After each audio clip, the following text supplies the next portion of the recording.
A rather fetching warm red, but it does come in the original dark blue and greys if you're a real fan of the old style. It also comes in yellow if you want something a bit more vibrant like the red here as well. Just waiting for it to start up. There's no unfortunate hands grasping each other as Nokia's of old, but it boots very quickly, a lot quicker obviously than the old 3310, and you're into the home screen. It's full colour.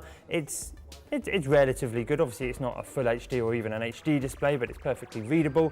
Pop into the menu and there's a lot more going on here. You've got call logs, contacts, photos, Snake, woohoo, messaging, internet, but this phone is only 2.5G, so it'll be a very slow pared down internet experience. There's no Wi-Fi either, so don't expect to be able to get online through there. There's the mobile store, my apps, camera, options for apps and games, music, weather, settings, videos, radio, notes, calendar, calculator, files, extras, alarm clock, voice recorder and counters. So there's a lot more than the original 3310 going on here, which is really nice to see. It's nice that it's been brought up to date a bit in terms of what you can do with it, which makes it really more helpful in today's modern world. There is no Wi-Fi though. The connection is only 2.5G, so you're not going to get particularly fast data speeds, but it is a nice overall experience and I'm quite happy with what I'm seeing.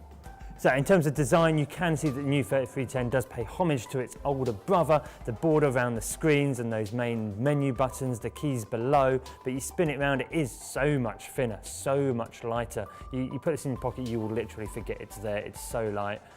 We spin it around to the back, again, there's a camera on the new 3310, so on the back they look very different.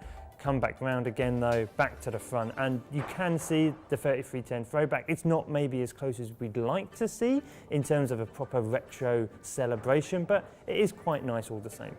So with the original 3310, you could take both the front and the back off the phone and change the covers around to give your phone a completely new look. Here you can only take the back off, but fans will be pleased to see that there's still a removable battery, and there's also a micro SD card slot, which is definitely needed because you only get a very old school 8 megabytes of storage inside this baby, so you'll definitely want to pop an SD card in there.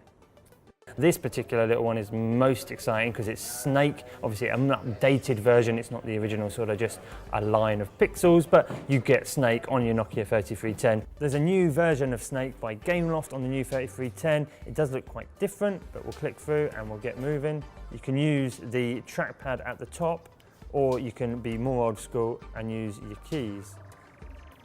But you don't need to use up and down, you just use 4 and 6 to go left and right. If anyone has played Sliver IO, it's very similar to that in terms of controls. So obviously one of the most important things of any 3310 is the ringtone that you have. So if we go into tones, there is the Nokia tune, everyone's favourite. Let's see what it sounds like.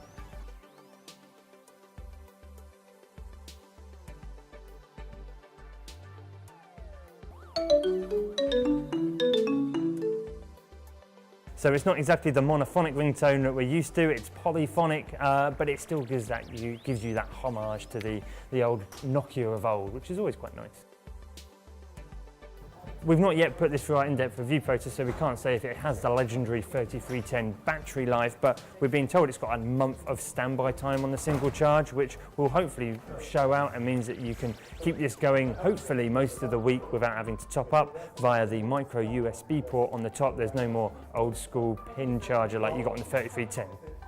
So there you are, that's the new Nokia 3310. Is it going to be as loved as its old original? I'm not quite sure, but you know what? It's a nice little homage. Nokia haven't gone overboard. The 2 megapixel camera is a nice addition, but it's not, you know, blockbusting. There's a lot of battery life, which is one of the mainstays of it. It's a perfect festival phone, I think. Can't wait to really put it through its paces. Tell us what you think about it in the comments below. Don't forget to hit the like. Don't forget to hit the